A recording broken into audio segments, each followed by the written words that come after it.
In this video, we'll be exploring how computers represent text files, images, and audio files.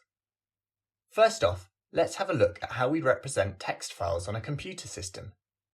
If you've watched the other videos in this module, then you'll know that computers use binary to store data, where a single bit can be in two states, either on, 1, or off, 0.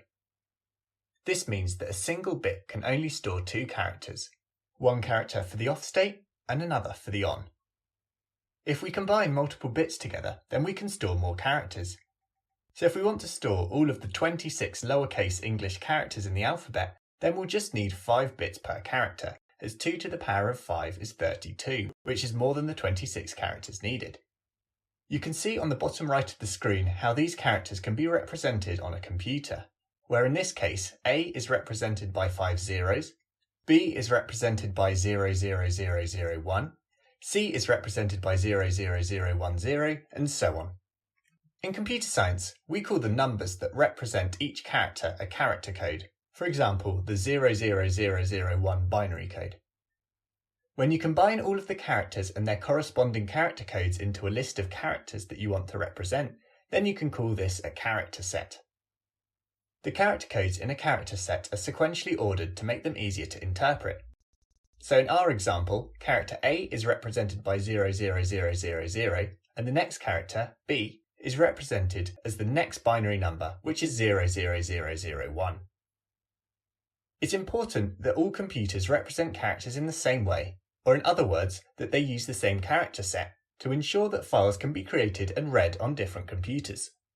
In the early days of computer science, ASCII, or the American Standard Code for Information Exchange, became an accepted standard for representing text. It included 7 bits for representing up to 128 different characters, meaning that it represented upper and lowercase English characters as well as some symbols. This standard was later refined to be Extended ASCII, which included an 8-bit character set to include some more characters from other languages and some graphical symbols as well.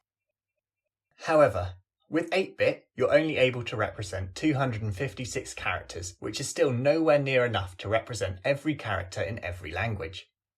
In 1991, Unicode was released as a 16-bit character set, allowing for just over 65,000 different characters, including emojis.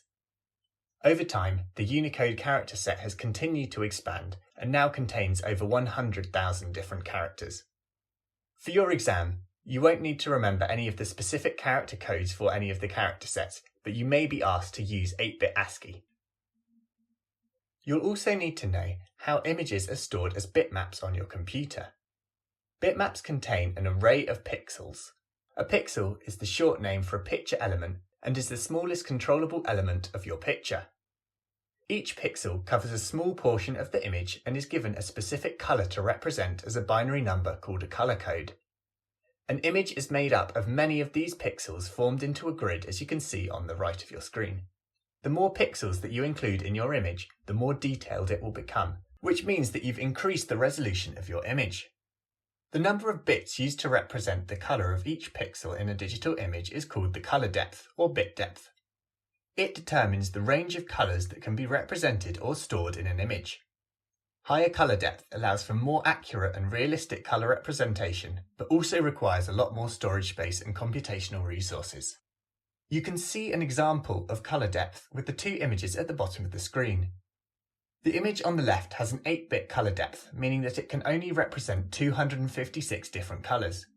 You can see the limitations of the low colour depth here really clearly as the colours are banding together, unlike the 24-bit colour depth image to the right of it. Image files also contain additional information about the width and height of the image, its resolution, colour depth, date and time of creation, camera settings, and much more. This data is called metadata. So now let's move on to talking about storing audio files. As you might have learnt in physics, sound waves are continuous waves that are constantly changing and don't have defined ranges. These analog signals are difficult for computers to interpret as they work with discrete values, meaning that they need to record samples at fixed intervals and with fixed ranges. Computers do this by taking a sample of the analog sound's amplitude or height at fixed intervals, and a binary value is given to each reading. This process is called sampling. The number of samples taken per second for a recording is called the sample rate and is measured in hertz. The greater the sampling frequency, the more accurate the recording is to the original, but the higher the file size. The bit depth, or sample size, is the number of bits that are available for a particular sample. As you can see, the example on the right of the screen has a bit depth of 4, as there are 4 bits used to represent the audio on the y-axis. So, to summarise, in this lesson we've covered that computers represent text files using binary, where each character is assigned a character code represented by a binary number. These character sets are collections of characters and their corresponding character codes. ASCII and Unicode are standard character sets used to represent text, with Unicode being more comprehensive and supporting a wider range of characters, including emojis. Images can be represented as a bitmap, which is an array of pixels, where each pixel is assigned a specific colour represented by a binary number called the colour code. The resolution of an image is determined by the number of pixels it contains, and the colour depth determines the range of the colours that can be displayed.